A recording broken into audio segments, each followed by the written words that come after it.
Hello everyone, welcome back to again. ඔන්න ඉතින් අදත් වෙනදා වගේම ලස්සන කේක් එකක් හදන ගමන් පුංචි වීඩියෝ එකක් අරගෙන ආවා ඔයාලත් එක්ක ෂෙයා කරගන්න. ඔයා මගේ channel එකත් එක්ක නිතරම ඉන්න කෙනෙක් නම් දන්නවනේ මේ කේක් එක මම හැදුවේ කොයි කාලෙද කා වෙනුවෙන්ද කියලා. ඉතින් මේ කේක් එක මම මීට මාස කිහිපයකට කලින් තමයි මගේ තාත්තගේ උපන්දිනය වෙනුවෙන් හැදුවේ. ඒ වුණත් මේ වෙනකන් වීඩියෝ එකක් දාන්න බැරි වුණ නිසා තමයි ඉක්මනටම එඩිට් කරලා ඔයාලා වෙනුවෙන් මේ වීඩියෝ එක අරගෙන ආවේ. මේ කේක් එක ගැන කියන්න කලින් මම පුංචි කතාවක් කියලා ඉන්නම්කෝ ඔයාලට. මගේ තාත්තගේ බර්ත්ඩේ එක වෙනුවෙන් තමයි මේ කේක් එක මම හැදුවේ. ඒ විතරක්ම නෙමෙයි, එයත් මගේ කේක් කෑල්ලක් කාලා තිබුණේ නෑ මේ වෙනකන්. මොකද තාත්තා රට ගියාට පස්සේ තමයි මම කේක් හදන්න පටන් ගත්තේ. ඉතින් මේ පාර තාත්තා වැකේෂන් ඇවිල්ලා ආපහු එයාට යන්න තිබුණ දවසේ ඉඳලා දින 5කට වගේ පස්සේ තමයි තාත්තගේ මේ අවුරුද්දේ බර්ත්ඩේ එක වැටිලා තිබුණේ. ඉතින් මම හිතුවා හරියටම බර්ත්ඩේ එක නොවුණත් එයා යන්න කලින් මේ වගේ බර්ත්ඩේ කේක් එකක් හදලා එයාව සර්ප්‍රයිස් කරන්න ඕනේ කියලා. ඉතින් අන්න ඒ විදිහට තාත්තා වෙනුවෙන් හදපු කේක් එක තමයි මේ තියෙන්නේ. අනිත් විශේෂම දේ තමයි පවුලයත් එක්ක එකතු වෙලා තාත්තා මේ විදිහට කේක් එකක් කපලා සෙලිබ්‍රේට් කරපු පළවෙනි තාත්තගේ බර්ත්ඩේ එක තමයි මේක. එහෙනම් දැන් ඉතින් අපි බලමුකෝ මේ කේක් එක මම හදාගන්නේ කොහොමද කියලා. ඉතින් මේ කේක් එක මම හදන්නේ අඟල් 7 ට්‍රේස් දෙකකින් බේක් කරගත්තු කේක් දෙකක් යූස් කරලා. ඒ විදිහට හදාගන්න මේ කේක් එකේ සම්පූර්ණ බර එතකොට කිලෝ එකක් වෙනවා. ඇස්ට්‍රා, බිත්තර, පිටි, සීනි මේ වගේ දේවල් ග්‍රෑම් 250 ගානේ අරගෙන තමයි මේ කේක් එක මම හදාගන්නේ. ඒ විදිහට හදාගත්තු කේක් එක අපි දැන් බලමු කොහොමද බටර් අයිසින් වලින් ඩෙකරේට් කරගන්නේ කියලා. සාමාන්‍යයෙන් මම කේක් එකක් හදන වීඩියෝස් අරගෙන එනකොට කේක් එකේ මුල් කොටස් ටික හදන විදිහ අරගෙන එන්නේ නැහැ. ඒකට හේතුව තමයි මම මීට කලින් channel එකේ ගොඩාක් වීඩියෝස් අප්ලෝඩ් කරලා තියෙනවා බටර් කේක්, චොක්ලට් කේක් හදන විදිහ.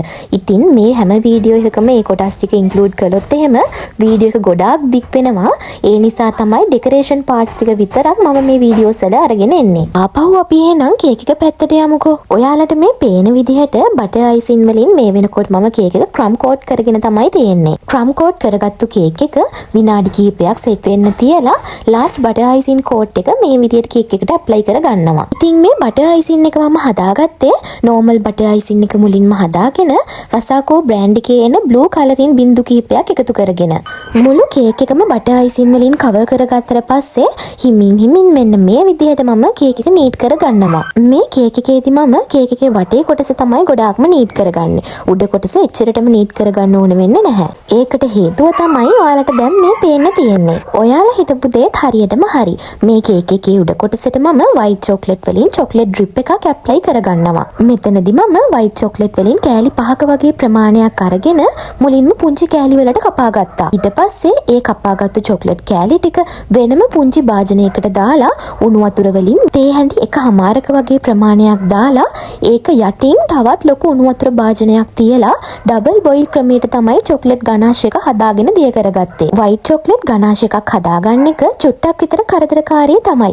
ඒ වුණාට ඒක හුරු වුණාට පස්සේ හරිම ලේසියෙන් හදාගන්න පුළුවන්. ඒ විතරක් නෙමෙයි, මේ white chocolate ganache එක හදාගෙන chocolate ටික හොඳටම දිය වුණාට පස්සේ මම රසාකෝ බ්‍රෑන්ඩ් එකේ white coloring බින්දු කිහිපයක් එකතු කරලා chocolate ටික හොඳට දිය කරලා තමයි මේ හොඳ සුදු පාටක් ගත්තේ.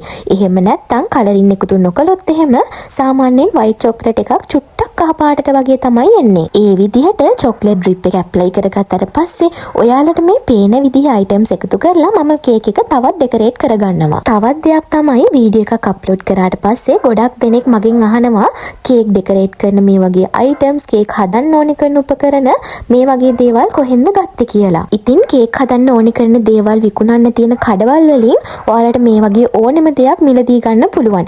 එහෙම නැත්නම් Facebook එක හරහාම ගොඩක් online මේවා සෙල් කරන අය මම දැකලා තියෙනවා. ඒ වගේ තැන්වලුත් ඔයාලට මේවා මිලදී ගන්න පුළුවන්කම තියෙනවා. මේ වෙනකොට නම් කේක් එකේ වැඩ ගොඩක් දුරට ඉවරයි. අන්තිමටම තියෙන්නේ කේක් එකේ යට කොටසට මෙන්න මේ විදිහේ බෝඩ් එකක් දාගන්න. ඉතින් ජීවිතේ පළවෙනි පාරට මගේ අතින් අපේ තාත්තා වෙනුවෙන් හැදුණු මේ කේක් එක ගැන ඔයාලට හිතෙන දේවල්, ඔයාලට දැනගන්න තියෙන දේවල් අනිවාර්යයෙන්ම පහලින් කමෙන්ට් එකක් දාන්න. මේ තියෙන්නේ මම හදාගත්තු තාත්තගේ බර්ත්ඩේ කේක් එකේ ෆයිනල් ලුක් එක. ඉතින් මම බලාපොරොත්තු වුණාටත් වඩා ලස්සන විදිහට මේ කේක් එක මට හදාගන්න පුළුවන් වුණා. වීඩියෝ එක හොඳයි නම් ලයික් කරන්න, channel එකත් subscribe කරන්න අමතක කරන්න එපා. එහෙනම් ඉතින් ආයිමත් මේ වගේ ලස්සන වීඩියෝ එකක් අරගෙන එනකන් අදට මම ගිහින් එන්නම්. Bye. Thank you for watching.